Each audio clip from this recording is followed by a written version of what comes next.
Hello, I am Professor Zargar Zahoor, ex-Dean, Faculty of Fine Arts, Jamia Millia Islamia, New Delhi. In this module, I am going to demonstrate how to paint snow, water and mountain. In this module, it is one combined landscape with three different parts that can individually be treated as landscape. Let's begin.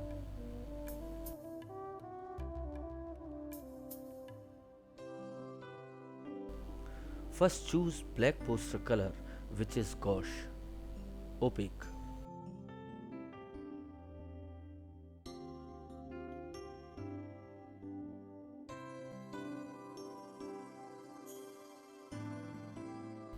And draw few lines to divide the plane of which I am going to paint. The lines will divide the plane into three parts to get an idea where horizon will be and where vertical division will give an idea for placing something like a tree or a mountain peak.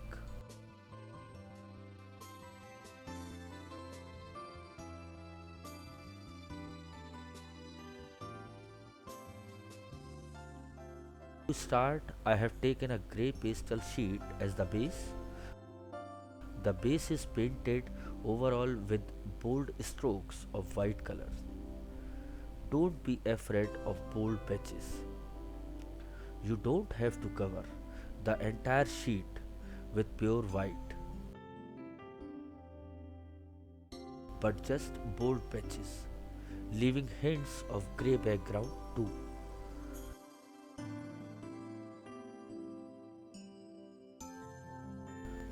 The white patches on the base will serve as a reflective surface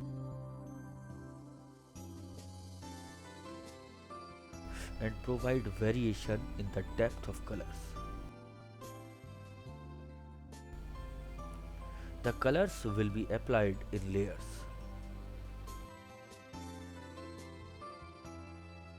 After white, take magenta color, thin with water.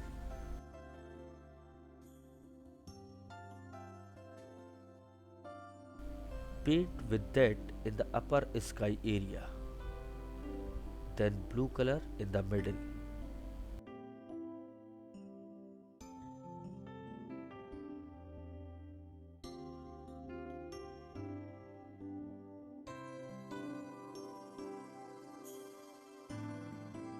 Begin with thin strokes.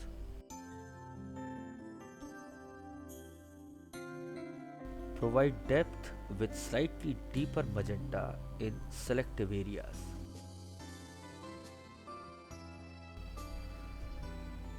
Mix it with background color.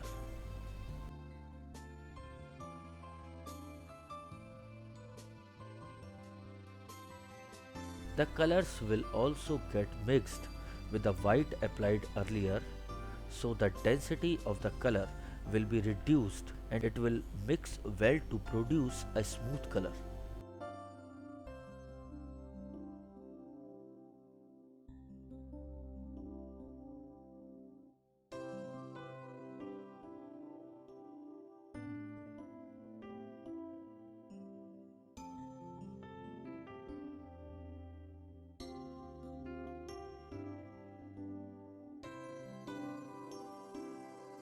Apply colors in layers until the desired depth is achieved.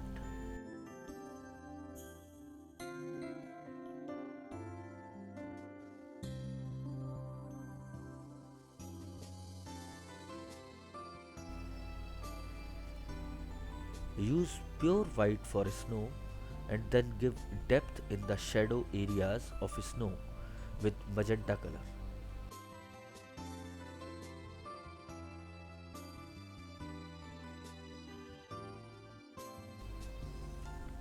If perfectly done, depth provides 3D effect in the painting, which is actually a 2D thing.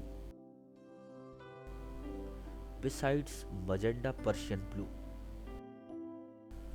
apply some more white for showing highlights in snow selectively.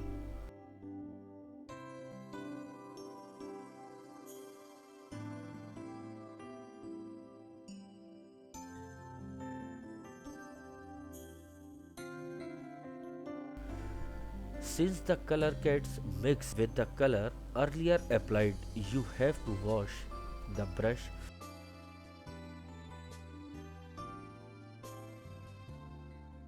and take fresh white color almost every 2-3 patches.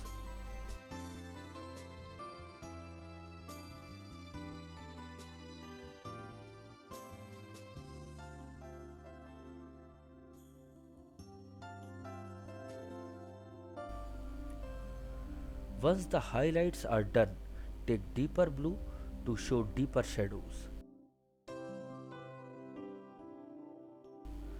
Remember, the shadows are always created in the opposite direction to the light coming, hence here the shadows will be opposite to the sun rays falling on the peaks.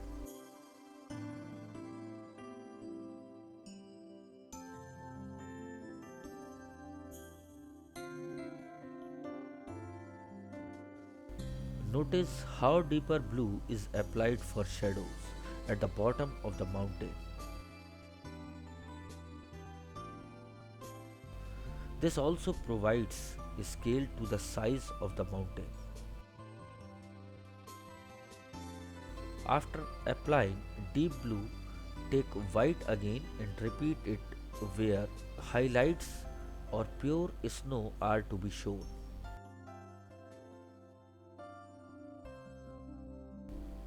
With practice, you will get to know how to control the effect of tones, and any unnecessary tone may be suppressed.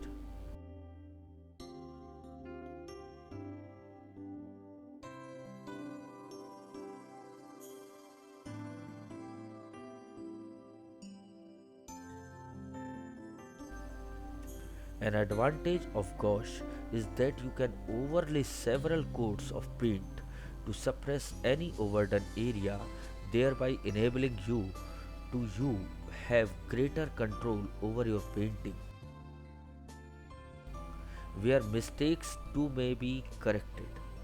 Selectively applying very light magenta and light blue to sky lends variety and interest to sky. Now, having done most of the initial work in the upper two-third area, shift focus to the lower one-third area. This area is basically where I am going to paint water. To start, apply patches of Persian blue.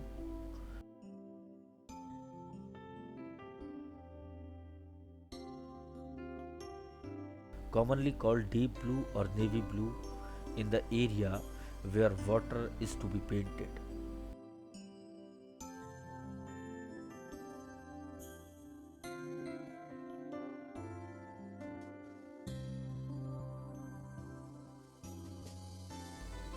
Over these blue patches, you have to paint with white. Remember, the color application is very selectively done. You need to visualize which area needs lighter tone and which area needs darker tones. Where you think it should be lighter, you have to apply white and vice versa. Notice how such areas are defined with the right color and shades. More patches will cover the deep blue areas, but this time the color being applied is very light blue, not pure white. With this light blue, a wave-like pattern is created all over the water body in the foreground. Repeat application of white patches and light blue until the desired wavy effect is achieved in water.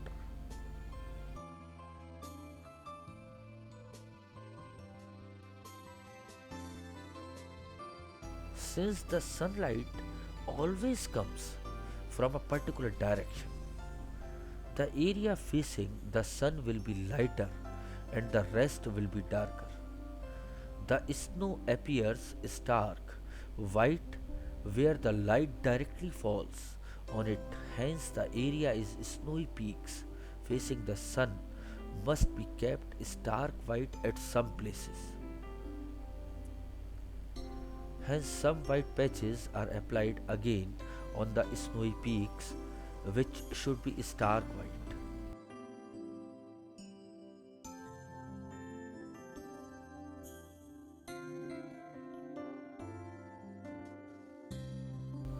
Then, some white and light blue is applied in water in the foreground. Cobalt blue, or better still a mix of cobalt blue and turquoise blue, is taken to paint the deep blue water.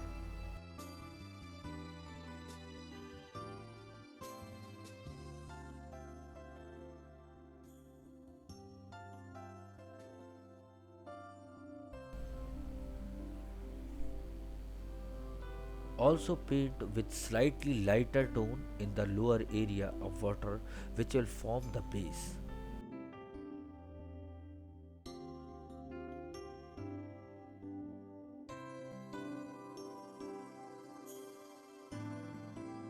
Turquoise blue is to be applied in the sky for making clouds like shapes at some places. It should be similar to the tones in the water. Why? Because the colors that you see in water are always a reflection of sky. So there should be similarity between two areas. Add some grey patches too in the sky and merge them with the rest so as to produce a beautiful soothing effect. For this purpose, I prefer using yellow ochre in combination with a little bit of green, both thinned with water, to create my own grey tone that is a bit warm in tone, rather than using a ready made grey which is cool. But you have to be cautious. This color can be very strong and can easily mark your otherwise good attempt so far. Some grey brown color is applied in the water too, primarily to balance the color of the sky as well as make it look more natural. Add a few white patches of white for floating snowflakes. How much snow you want to show in water is your own choice, and with experience you will come to know how much is too much. This grey subdues the harsh color too. Hence you have to be judicious and need some practice. Using this thinned grey brown tone lends warm tone to the sky here and there, else the sky may look a bit too dull.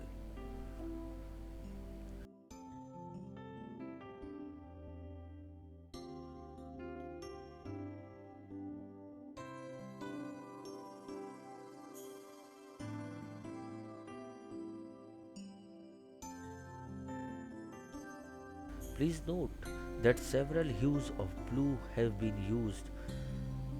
For example, cerulean blue, turquoise blue, cobalt blue, and Persian blue.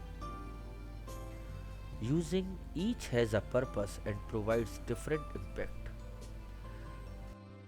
There should always be an area or a subject in any painting that should get more attention, an area that is more dominating than the other. This area is known as the points of focus or center of attraction. In this painting, we have three peaks, so I will keep the center one dominant and also one before it on the left, almost the dominant, but will diffuse the other two on the right so as the main focus remains on this area.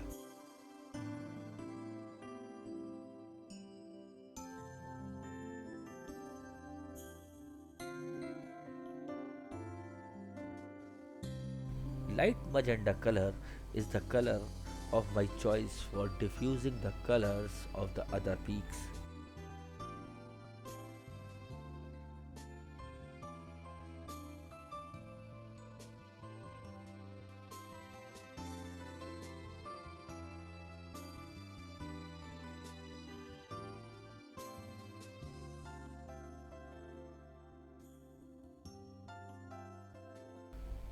Now I again turn to water. Taking turquoise blue, I apply patches in water. Try to notice how the colors are balanced with different hues.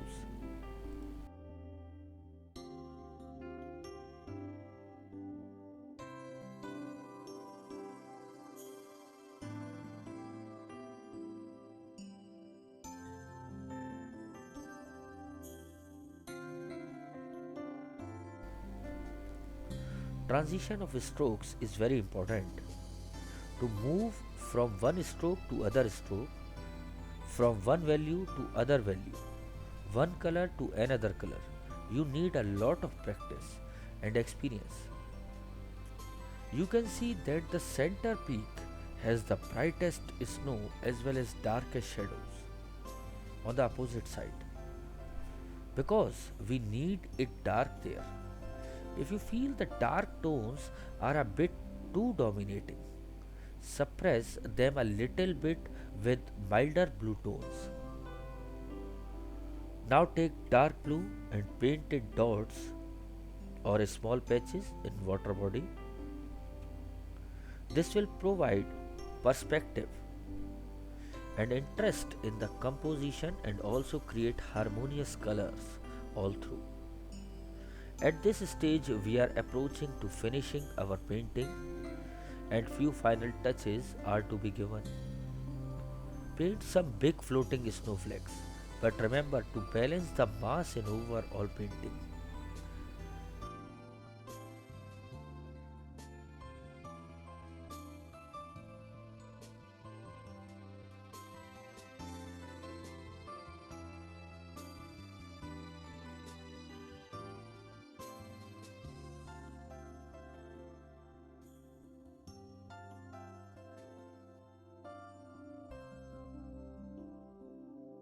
Apply small patches in water. Note that the patches applied now become smaller and the color is less contrasty.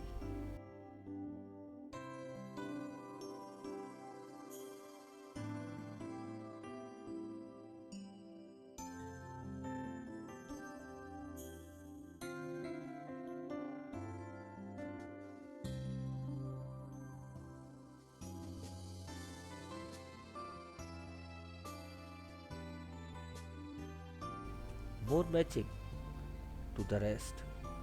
I am painting snow in patches of color as the painting is more of an impressionistic style rather than realistic.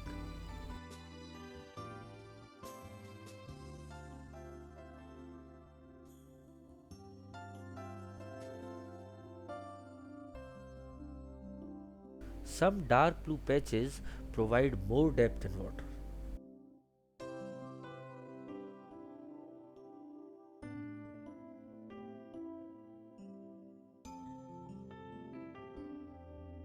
It also helps create sense of perspective besides depth.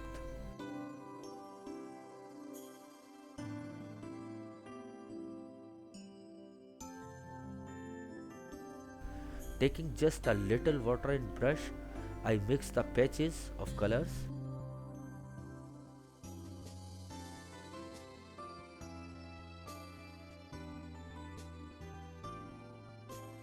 Note how the small blue patches are mixed with the help of water only.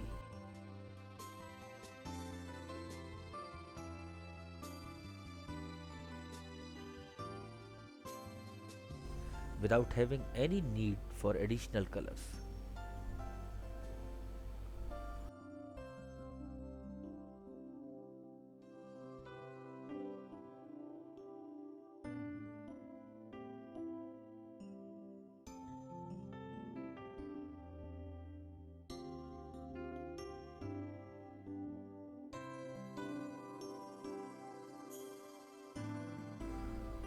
One of the important rules of good composition is that the eye should move around the subject and preferably it should have a diagonal movement.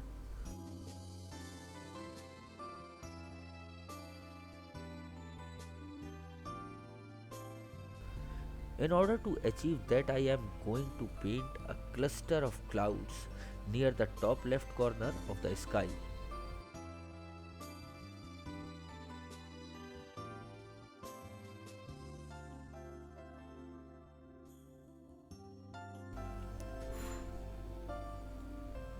Since lower right hand corner in the foreground has snowflakes and is more prominent, painting clouds in the diagonal direction will take the eye diagonally.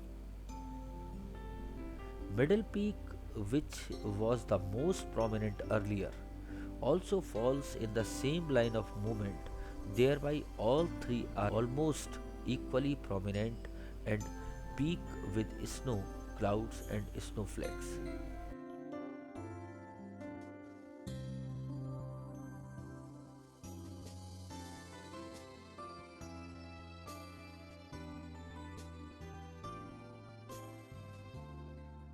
I start with dulling clouds and sky with the same grey brown and blue colors.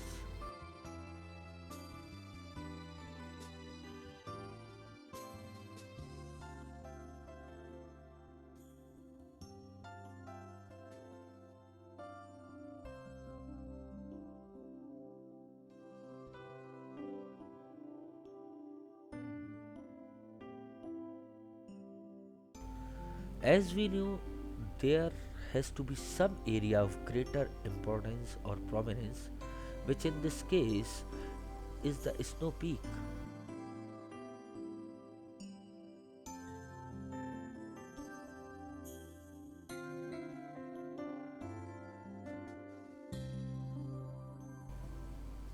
We have to diffuse the other two areas, that is, clouds in sky and the snowflakes in water.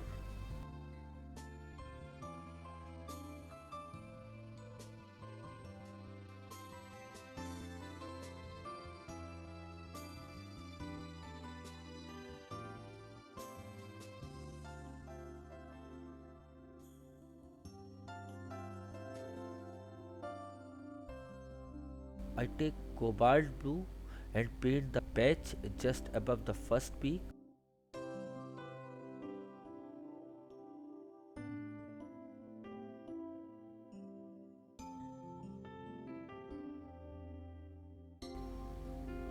At first, the patch will be too strong,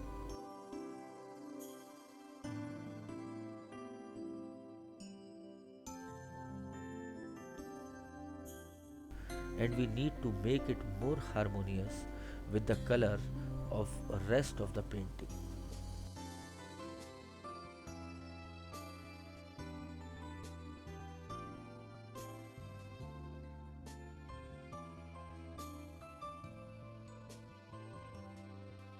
Now some final touches are to be given. Grey brown patches here and there in water body.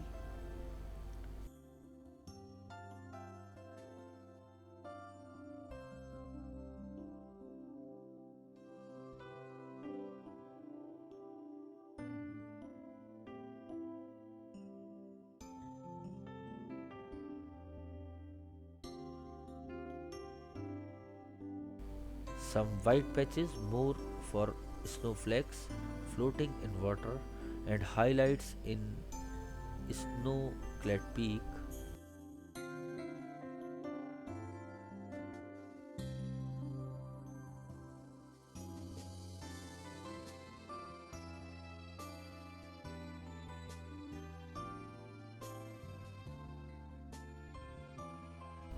Especially the center one, which we want to make more prominent.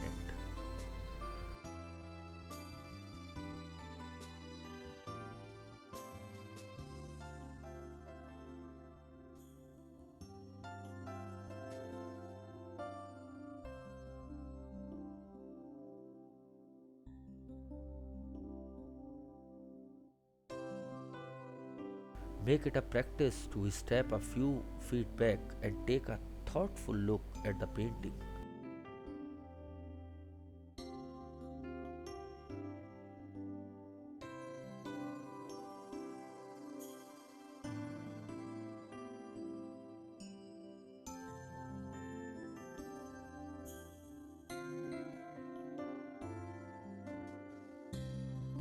once you complete a particular area to some extent.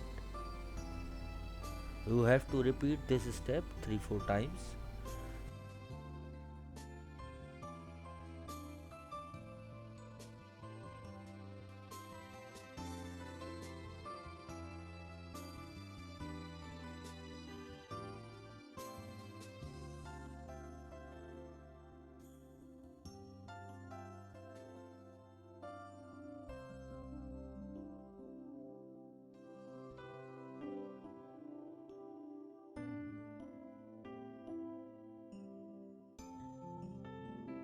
Sometimes more often, depending on the intricacies of the subject.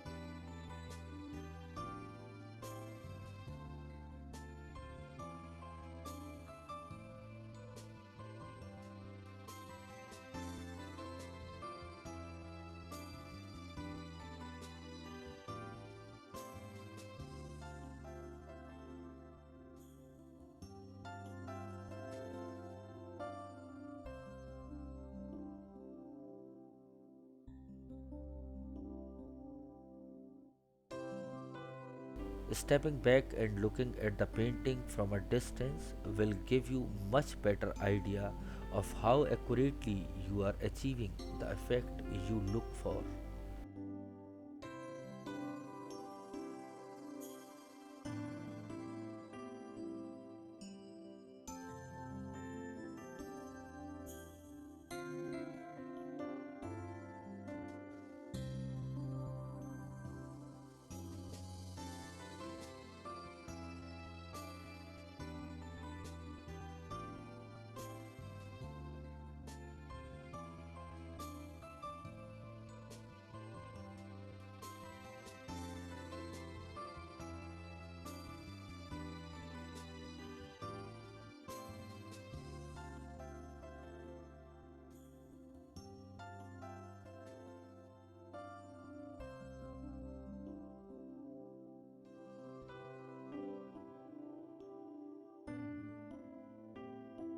Rather than when you keep painting it till the end looking only from a close distance.